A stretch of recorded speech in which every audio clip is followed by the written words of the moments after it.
ಈಗ ಏನು ಜನರ ಮುಂದೆ ಇರ್ತಾರೆ ಇದೆಲ್ಲರೂ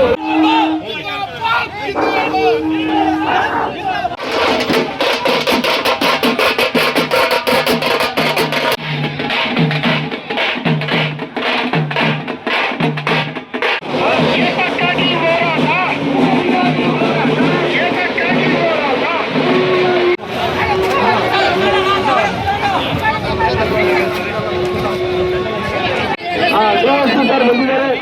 ಅದನ್ನ ತಾವುಗಳು ಶಾಂತಿಯುತವಾಗಿ ವರ್ತನೆ ಮಾಡಬೇಕು. ಈಗ ಸಹಿತ ಕೊಡಿ. ಆ ಬಡ ಮಕ್ಕಳು ಎಲ್ಲ ಕೂಡ ಓದ್ಕೊಳ್ಳೋದಕ್ಕೆ ಅಥವಾ ಅನ್ನ ತಿನ್ನೋದಕ್ಕೆ ಅಥವಾ ಮಲ್ಕೊಳ್ಳೋಕ್ಕೆ ಒಂದು ಜಾಗ ಆಗ್ತದೆ ಅಂತಕ್ಕಂಥ ಸುಮಾರು ಸಾರಿ ನಾವು ಹೋರಾಟಗಳನ್ನು ಮಾಡಿದ್ವಿ. ಆದರೆ ಯಾವುದೇ MLA ಆಗಿರಲಿ, ಆಗಿರೋ ತಹಸೀಲ್ದಾರ್ಗಳಾಗಿರಲಿ, AC ಅವರಾಗಿರಲಿ ಯಾರೂ ಕೂಡ ತಲೆ ಕೆಡಿಸ್ಕೊಂಡಿರಲಿಲ್ಲ. ದಲಿತ ಸಂಘರ್ಷ ಸಮಿತಿ ಆವತ್ತಿನ ಕಾಲಘಟ್ಟದಲ್ಲಿ ಇವತ್ತು ಅಂಬೇಡ್ಕರ್ ಸ್ಟ್ಯಾಚ್ಯೂ ಇರ್ತಕ್ಕಂಥದ್ದು, ಆ ಫೀಲ್ಡ್ ಇರ್ತಕ್ಕಂಥದ್ದು, ಆ ಕಟ್ಟಡ ಎಲ್ಲ ಕೂಡ ಫಾರ್ಮಸಿ ಕಾಲೇಜಿಗೆ ಸಂಬಂಧಪಟ್ಟಂತ ಕಟ್ಟಡ. ಅದು ಕಂಪ್ಲೀಟ್ ಎಲ್ಲ ಕೂಡ ಸೇರ್ಕೊಂಡು ದೇವನಹಳ್ಳಿ ತಾಲೂಕಿಗೆ ಶಿಫ್ಟ್ ಆಗಿತ್ತು. ನಮ್ಮ ಗಮನಕ್ಕೆ ಬಂದಾಗ ನಾವೆಲ್ಲ ಕೂಡ ವಿದ್ಯಾರ್ಥಿಗಳು ಮತ್ತೆ DSS ಮತ್ತು ಮಹಿಳಾ ಎಲ್ಲರೂ ಕೂಡ ಸೇರ್ಕೊಂಡು ಮಾನವೀಯ ಮೌಲ್ಯಗಳಿರ್ತಕ್ಕಂಥ ಎಲ್ಲ ಜನರು ಕೂಡ ಹೋಗಿ ಅದನ್ನೆಲ್ಲ ಕೂಡ ಬೀಗ ಹೊಡೆದು ನಾವೆಲ್ಲ ಕೂಡ ಸೇರ್ಕೊಂಡು ಇಡೀ ಕ್ಯಾಬಿನೆಟ್ ಅಲ್ಲೇ ಆದೇಶ ಮಾಡಿಸ್ತೀವಿ. ಆವತ್ತಿನ ಕಾಲಘಟ್ಟದಲ್ಲಿ ಸಮಾಜ ಕಲ್ಯಾಣ ಇಲಾಖೆ ಸಚಿವರಾಗಿದ್ದಂಥವ್ರು KM ಕೃಷ್ಣಾರೆಡ್ಡಿ ಚಿಂತಾಮಣಿ ಮತ್ತು ಹೆಲ್ತ್ ಡಿಪಾರ್ಟ್ಮೆಂಟ್ ಸಚಿವರಾಗಿದ್ದಂಥವರು SD ಮಧು ಕೂಡ ಇದ್ರು. ಅವತ್ತು ಇಬ್ಬರು ಕೂಡ ಜವಾಬ್ದಾರಿಯುತವಾಗಿ ತಮಗೆ ಕೆಲವು ಮಾಹಿತಿಗಳನ್ನು ಕೊಡಲಿಕ್ಕೆ ನಾನು ಬಯಸ್ತೇನೆ. ತಮಗೆಲ್ಲ ಗೊತ್ತಿದೆ, ಅರಣ್ಯ ಇಲಾಖೆ ಅಂತ ಬಂದ ತಕ್ಷಣ ಕೇಂದ್ರ ಸರ್ಕಾರದ ಕಾನೂನು ವನ ಸಂರಕ್ಷಣಾ ಅಧಿನಿಯಮ ಅಂತೇಳಿ ಇತ್ತೀಚೆಗೆ, ಹಿಂದೆ ಬೇರೆ ಕಾಯ್ದೆ ಇತ್ತು, ಈಗ ಇತ್ತೀಚೆಗೆ ಹೊಸ ಕಾಯ್ದೆಯನ್ನು ಕೂಡ ಕೇಂದ್ರ ಸರ್ಕಾರ ಜಾರಿಗೆ ತಂದಿರತಕ್ಕಂಥದ್ದು. ಮತ್ತು ವನ ಸಂರಕ್ಷಣಾ ಅಧಿನಿಯಮದ ಅಡಿನಲ್ಲಿ ಅರಣ್ಯ ಇಲಾಖೆ ಕೆಲಸ ಮಾಡ್ತಾ ಇರ್ತಕ್ಕಂಥದ್ದು. ಕಾಯ್ದೆ ಕಾನೂನುಗಳನ್ನು ನಾವೆಲ್ಲರೂ ಕೂಡ ಗೌರವಿಸಬೇಕಾಗುತ್ತೆ.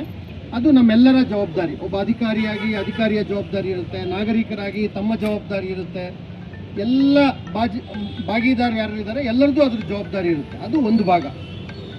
ಅದನ್ನೆಲ್ಲ ಮೀರಿ ಮೊನ್ನೆ ಕಳೆದ ವಾರ ಏನು ವಿಶೇಷವಾಗಿ ಶಿಂಗಾಡಿ ಕದ್ರೇನಹಳ್ಳಿಗೆ ಸಂಬಂಧಪಟ್ಟಂತೆ ಸಮಸ್ಯೆ ಇದೆ, ಆ ಸಮಸ್ಯೆಗೆ ಸಂಬಂಧಪಟ್ಟಂತೆ ಎಲ್ಲ ಮೂಲ ದಾಖಲೆಗಳನ್ನು ತೆಗೆದುಕೊಂಡು ರಾಜಕಾಂತ್ ಅವರು, ಸಂಘಟನೆಯ ಇತರ ಹಿರಿಯ ಪದಾಧಿಕಾರಿಗಳು ಎಲ್ಲರೂ ಕೂಡ ಖುದ್ದು ಬಂದು ನಮ್ಮ ಕಚೇರಿಗೆ ಬಂದು ಸುಮಾರು ಅರ್ಧ ಗಂಟೆಗಳ ಕಾಲ ಎಲ್ಲ ದಾಖಲೆಗಳನ್ನು ನನಗೆ ಕೊಟ್ಟು ಮಾಹಿತಿಯನ್ನು ಕೊಟ್ಟಿದ್ದಾರೆ. ಈ ಶಿಂಗಾಡಿ ಕದ್ರೇನಹಳ್ಳಿದು ತಮಗೆಲ್ಲರಿಗೂ ಗೊತ್ತಿದೆ.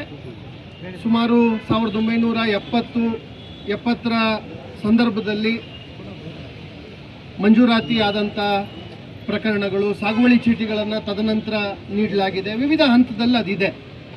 ಈಗ 40-50 ವರ್ಷದ ಸಮಸ್ಯೆಯನ್ನು ಸಮಸ್ಯೆಯನ್ನು 6 ಕುಟುಂಬಗಳು 10 ಕುಟುಂಬಗಳೇನಿದ್ದಾವೆ ಅವುಗಳ ಕಷ್ಟವನ್ನು ಅವನ್ನೆಲ್ಲ ಕೂಡ ಹೇಳಿದ್ದೀರಾ. ನಾವು ಕೂಡ ನಿರಂತರವಾಗಿ ಆ ವಿಷಯವಾಗಿ ಜಿಲ್ಲಾಧಿಕಾರಿಗಳ ಕಚೇರಿಯಿಂದ, ಉಪ ಸಂರಕ್ಷಣಾಧಿಕಾರಿಗಳ ಕಚೇರಿಯಿಂದ, ತಾಲೂಕು ಕಚೇರಿಯಿಂದ, AC ಆಫೀಸಿಂದ ಸಾಕಷ್ಟು ಪತ್ರ ವ್ಯವಹಾರಗಳಾಗಿ ಈಗ ಒಂದು ತಾರ್ಕಿಕ ಅಂತ್ಯವನ್ನು ಮುಟ್ಟಬೇಕಾದಂಥ ಒಂದು ಹಂತವನ್ನು ನಾವು ತಲುಪಿದ್ದೀವಿ ಅನ್ನೋದು ನನ್ನ ಭಾವನೆ. ಖಂಡಿತವಾಗಲೂ ಕಾನೂನಾತ್ಮಕವಾಗಿ ಆ ಕುಟುಂಬಗಳಿಗೆ ನಮ್ಮ ಕೈಲೇ ಕಾನೂನಿನ ಪರಿಮಿತಿಯಲ್ಲಿ ಏನು ನಾವು ಮಾಡೋಕ್ಕಾಗುತ್ತೆ ಎಳ್ಳಷ್ಟು ಕೂಡ ಅದನ್ನು ನಾನು ಬೇರೆ ರೀತಿಯಿಂದ ಅದನ್ನು ನೋಡೋದಕ್ಕೆ ಬಯಸೋದಿಲ್ಲ. ನಮ್ಮೆಲ್ಲರ ಉದ್ದೇಶ, ನಾವು ಕೂಡ ಹಂತದಿಂದ ತಳಹಂತಗಳಿಂದ ಹಳ್ಳಿಯ ವಾತಾವರಣಗಳನ್ನು ನೋಡ್ಕೊಂಡು ಬಂದಿರೋದ್ರಿಂದ ಒಂದು ಕುಟುಂಬದ ಕಷ್ಟ ಏನು, ಒಂದು ಕುಟುಂಬದ ಆಧಾರ ಸ್ತಂಭನೇ ಇಲ್ದಂಗಾದರೆ ಅವರ ನೋವೇನು, ಇವೆಲ್ಲವೂ ಕೂಡ ಖಂಡಿತವಾಗ್ಲೂ ಗೊತ್ತಿದೆ. ಆ ಹಿನ್ನೆಲೆಯಲ್ಲಿ ಅದನ್ನು ಪರಾಮರ್ಶೆ ಮಾಡ್ತೀವಿ. ಅದಕ್ಕೊಂದು ಪರಿಹಾರ ಕೊಡಲಿಕ್ಕೆ ಈಗಾಗಲೇ ಎಲ್ಲ ಪ್ರಯತ್ನಗಳನ್ನು ನಮ್ಮ ಅಧಿಕಾರ ವ್ಯಾಪ್ತಿಗಳಲ್ಲಿ ಈಗಾಗಲೇ ಮಾಡ್ತಾ ಇದ್ದೀವಿ. ಅದನ್ನು ನಾನು ಮುಂದಿನ ದಿನಗಳಲ್ಲಿ ಅದು ಯಾವ ಹಂತಕ್ಕೆ ಹೋಗುತ್ತೆ, ಏನು ಪರಿಹಾರ ಮಾಡ್ತೇವೆ ಆ ನಿಟ್ಟಿನಲ್ಲಿ ಕ್ರಮಗಳನ್ನು ತೆಗೆದುಕೊಳ್ಳೋಣ. ಒಂದೇದು. ಎರಡನೇದು, ಬಂದಿದ್ದಾರೆ. ಅದನ್ನ ತಾವುಗಳು ಶಾಂತಿಯುತವಾಗಿ ವರ್ತನೆ ಮಾಡಬೇಕು. ಈಗ ನಮ್ಮ ಈ ಕಾರ್ಯಕ್ರಮ ಉದ್ದೇಶಿಸಿ ರಾಜಕಾಂತ್ ಮಾತಾಡ್ತೀವಿ.